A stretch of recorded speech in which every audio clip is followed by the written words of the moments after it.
vamos a impuesto al valor agregado, donde aquí no respeta sexo, credo y religión, porque aquí no me interesa si eres moral, si eres persona física, si tributas en régimen general, si tributas en el reciclo. En materia del impuesto al valor agregado, nosotros siempre decimos, se grava el acto o la actividad. Si nosotros empezamos a reconocer la ley del impuesto a valor agregado, pues son 5 actos o actividades grabadas para este impuesto. Pero también vale la pena decirlo, dentro de esas 5 actividades, hay algunas de ellas que le decimos que son exentas. Por ejemplo, enajenación.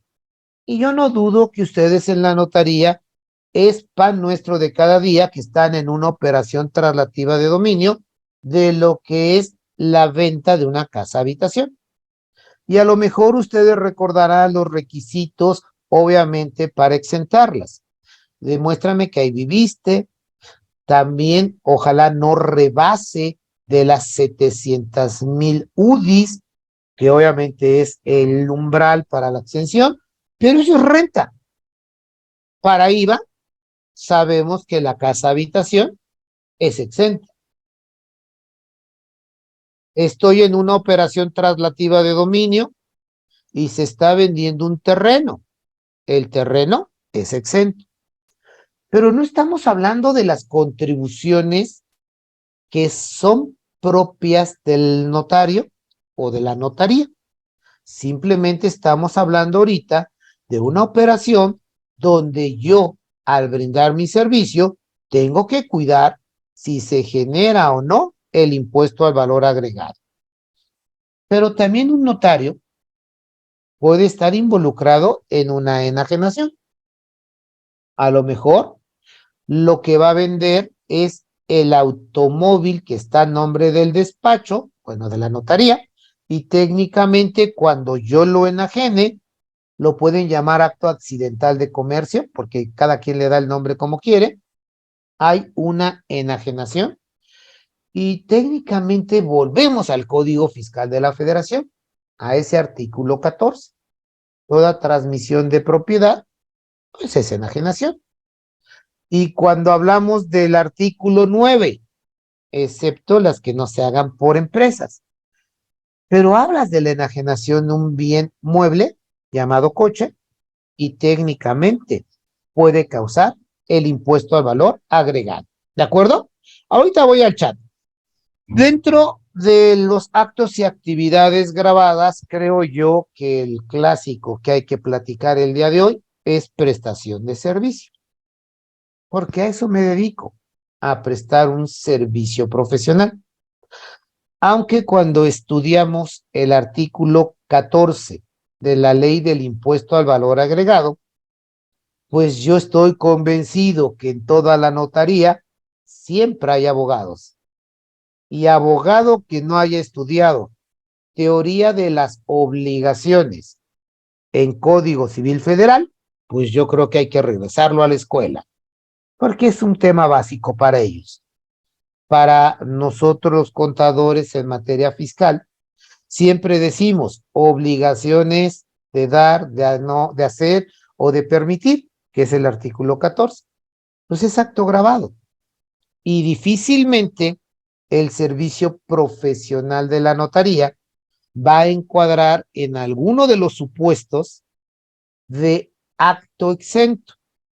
Normalmente todos los actos que nosotros tenemos a bien llevar en la notaría, normalmente todos son grabados a la tasa general de ley.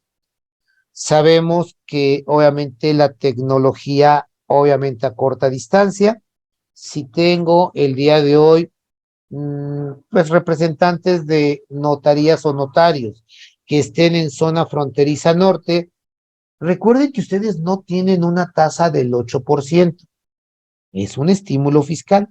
La tasa general es del 16%, pero es muy común escuchar en zona fronteriza norte que la tasa del IVA es el 8%. Es igual, al fin y al cabo, el resultado sigue siendo el mismo. Damas, caballeros, obviamente la notaría también puede estar vinculada en arrendar un bien inmueble. Si la notaría renta un bien inmueble, renta un bien mueble, pues tendrá acto grabado. Pero yo creo que puede ser al revés. La notaría y la oficina del señor notario no es propia, la está rentando. Por esa renta va a pagar un importe. Ese importe es la base para que a él le cobren el IVA. Es un acto grabado para efectos del impuesto al valor agregado. Pero ya estamos hablando del famoso IVA acreditable. Quizá importaciones se pudieran dar, pero sabemos que no es muy común que el notario esté adquiriendo bienes del extranjero.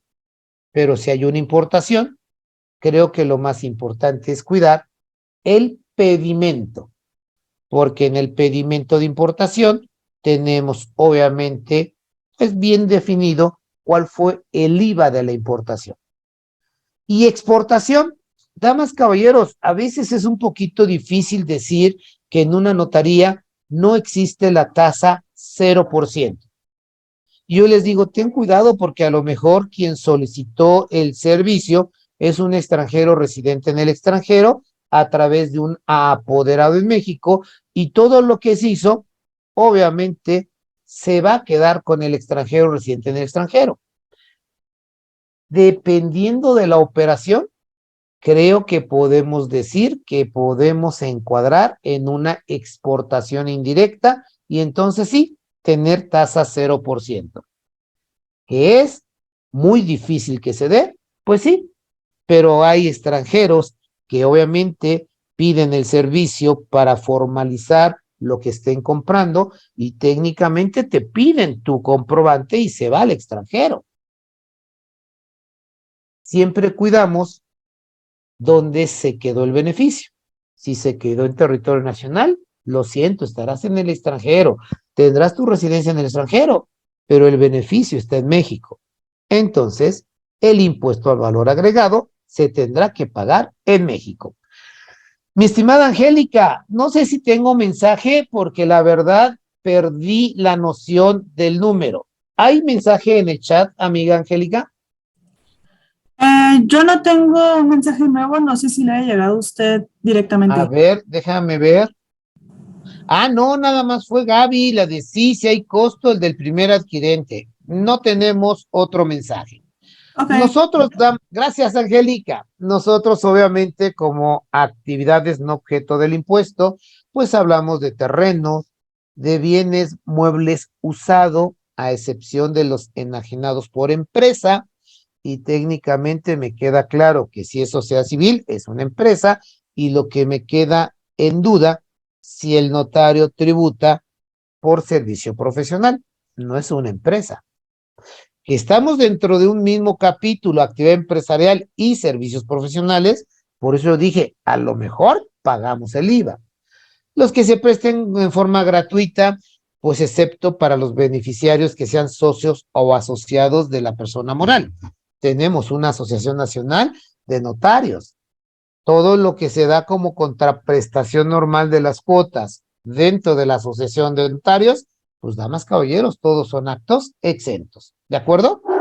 Si nosotros llegamos a requisitos para determinar el IVA acreditable, lo primero que tenemos que partir es de la premisa. Si el gasto y la inversión es deducible, entonces el IVA que yo pagué por ese gasto o esa inversión también me va a dar derecho a acreditar el impuesto al valor agregado que esté debidamente soportado en un comprobante fiscal que reúna requisitos fiscales y que esté desglosado en forma expresa y por separado. ¿De acuerdo? Todo el IVA acreditable va de la mano con el primer requisito, que sea deducible para impuestos sobre la renta. También, dentro del artículo 32 de la ley del IVA, me dice que debe estar debidamente registrado en contabilidad.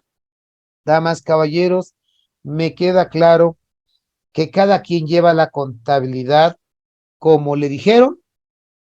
A mí no me digas nada, auditor, yo cuando llegué así ya lo hacían, pero vale la pena cuidar el marco normativo que nos da a conocer la CINIF, el Centro de Investigación y Desarrollo de las Normas de Información Financiera. Tenemos obviamente toda una serie C para poder registrar todas las cuentas vinculadas al balance.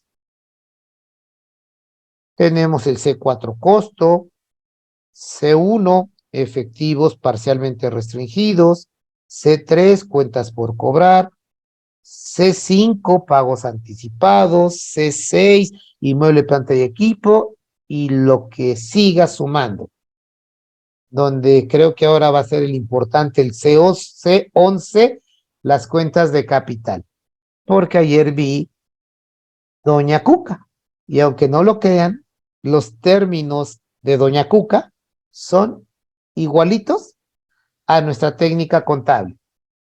Nada más que no se llama capital aportado, se llama capital contribuido. Pero las primas por colocación, lo que son los reembolsos, es exactamente lo mismo con nuestra NIF C11, que es capital contable. Nosotros, damas, caballeros, como persona física, estamos sujetos a una retención que ya es genérica de las 2/3 partes de la tasa del IVA que yo desgloso. Y nosotros, damas, caballeros, también como personas físicas, sabemos que mientras quien me pagó y me retuvo no lo entere, pues él va a correr el riesgo de si acredita todo.